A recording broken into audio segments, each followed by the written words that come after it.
Вот и наступил последний летний месяц август с россыпями полевых цветов, душистыми ягодами и грибами. За сияние зорниц в старину этот месяц заревом величали. 2 августа в деревнях Ильин день отмечают. С этого дня ночи длиннее становятся. Первые холодные утренники начинаются. Идет поворот к осени. На Илью до обеда лето, а с обеда осень. Наши предки поговаривали. По представлению народа, Илья – могучий и грозный распорядитель самых страшных и благодетельных сил природы. Он на землю молнию посылает, гремит, разъезжая на своей колеснице по небу, до поля дождем поливает.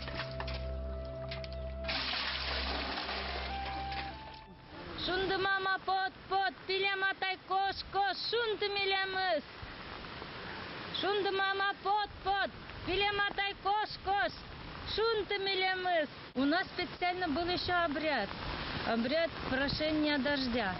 В этот день все жители деревни выходили с ведрами, с ковшиками, кто с чем мог, только наполненный водой, и все бежали, кого встречали, всех разбрызгивали водой. Обливали и дом, и ворота. Так проходили всю деревню, все 2 улицы. После этого все уходили на речку Танык. Там купались. Действительно, после этого на завтра же у нас шел дождь. Влага, пролившаяся с небес в Ильин день, целебной считается.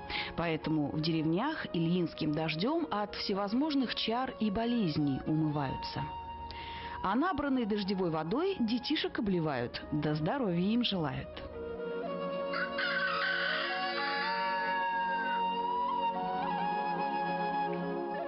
Ильин день в нашей местности обычно это праздник перед уборкой. В каждом селе празднуют его несколько по-разному. Но у нас, например, так есть такая традиция, что если хотя и дождя нет, шуточное обливание, бегают все друг за другом с ведерками, плещут друг на друга. Ясно, что в такой суматохе и крик, как говорится, веселый, и смех звонкий. Считает, что если в Ильин день дождь, то обязательно надо под дождем постоять, вплоть до того, чтобы промокнуть до нитки. Считается, что Ильин день – это уже конец купального сезона. В это время считается, что лось сахатые по-нашему, рога обмочил, значит, все, воду уже несущая. И что такая есть пословица, что к Ильину дню уже конь наедаться и работник высыпаться. С Ильина дня вода в реках и озерах холодной становится. А народ говорил, Ильин конь свою подкову в воду обронил и ее охладил.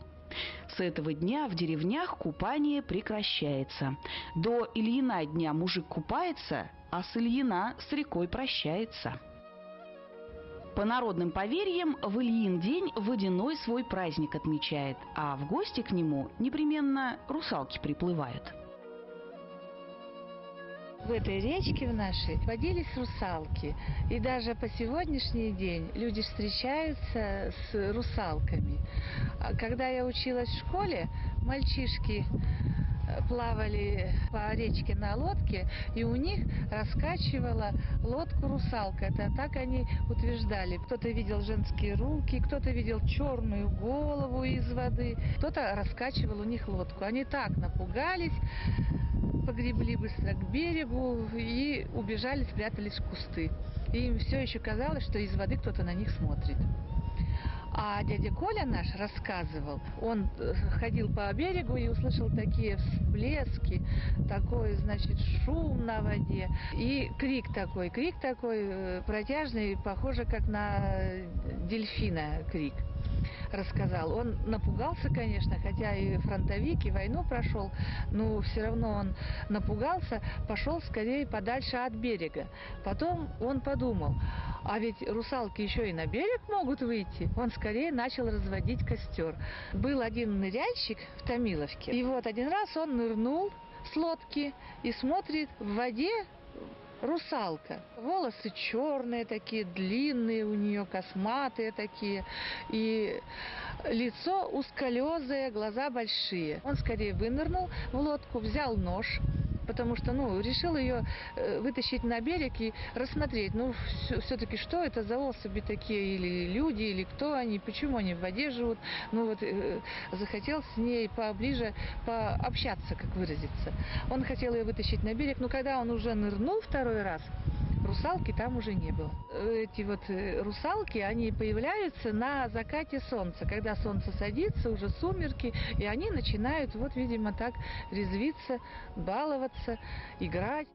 В Ильин день нельзя сено косить. Скошенная в этот день трава вся непременно на месте сгинет, а сметанное сено по полю все ветром разнесет. Илья пророк, косьбе срок. К этому дню сельчане стараются сенокосные работы закончить, да к отдыху приступить.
Вот наши здесь попуревские, с двух деревень, больше тут староверы жили, так.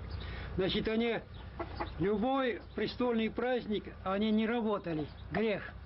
Они с гармошкой, с песнями идут в центр. Опять, говорит, у старовер какой-то там праздник. Они опять не работают. Раньше была одна вера, старообрядческая.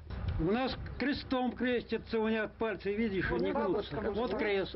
Их назвали, этих, которые отошли от старообрядской веры, шепетниками. Сейчас молятся православные в церкви, я вижу, с шепетью. А маленький праздник, значит, можно с обеда работать. А работать начнут, так и не спят. Ильин день сердитым называют, и, боясь грозного пророка прогневать, сельчане в этот день в поле не работают, травы не косят, сено не убирают и скотину на пастбище не выгоняют. Пусть животинка возле дома стоит, да хозяйку своим молочком веселит. По народным поверьям, на Ильин день вся нечистая сила, спасаясь от огненных стрел пророка, в различных зверей превращается. Поэтому в день Ильи в дом кошек и собак не пускает, чтобы Илью не рассердить, да на дом грозу и молнию не напустить. Сельчане в этот день народные гулянья устраивают. По улицам с песнями да танцами ходят, да в каждый дом заглядывают. А хозяйки, ожидая гостей, суетятся возле печей.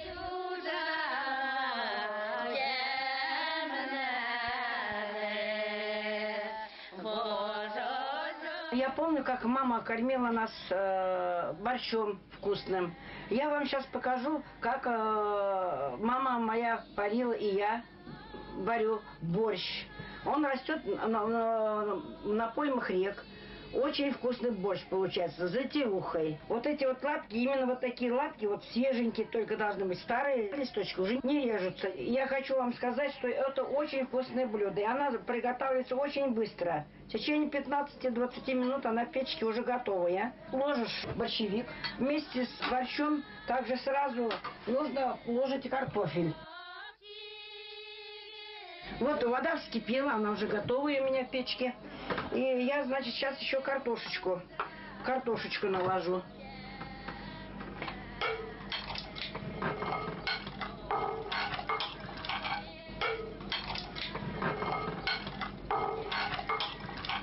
И немножечко добавляю соли. После этого я ее ставлю в печку. Печку ставлю и начинаю делать затируху. Немножечко муки. Соль, значит, у нас наготове у нас соль. И 2 яйца. Сейчас мы ее сделаем. Мы сейчас ее немножко помнем. Она очень твердая должна быть, как на лапшу. У хорошей хозяйки, мама говорила нам, никогда рука не должна быть в тесте оставаться. И в тарелочке, где тесто месили, любое тесто, блинчики там или что-то, не должно тесто вот в тарелке оставаться. Даже мука не должна была оставаться. Печки, значит, у нас сейчас уже кипит чугунок. Теперь именно мешая, вот так размешивая, надо вот тихонечко кидать на бульон. Она очень быстро разваривается. Все, значит, мы мешаем. Соль у нас уже есть. Сейчас еще ставим минут на 15. И у нас борщевка будет готовая. Чтобы очень было вкусное, добавляем также мы сюда еще 2 яйца. Борщевка зеленая. Там у нас затируха и желтое яйцо. Очень вкусно получается. У нас уже все здесь готово. Затируха, борщ, соль, вода. Все у нас уже есть. Значит, медленно выливаем нашу яичницу. Она очень аппетитная делается. Зеленая трава и желтая, значит, яичница. Это очень вкусно получается. Мы ее сейчас минут на 15 поставим. Печку, она где-то минут 15 побудет. И уже у нас борщевка уже будет готовая и очень вкусная. Лучку добавим зелененького сметанки. И все будет готово. Пока у нас затируха готовится, мы, значит, порежем зеленого лучка. Раньше ведь люди очень были неграмотными, но очень умными. Почему? Потому что все было связано с природой. Вся жизнь у человека была связана с природой. И вот каждая трава дает здоровье человеку. Уже готово, она уже все. Сейчас можете посмотреть, какая она на вид вкусная. Не то, что просто так. Видите, она какая получилась, вкусненькая. Вот. У нас готовый суп. В народе говорят, до Ильи и поп дождя не намолит, а после Ильи и баба фартуком нагонит. Вот и стараются сельчане Илью не гневать, в его день не работать, а только праздновать да веселиться.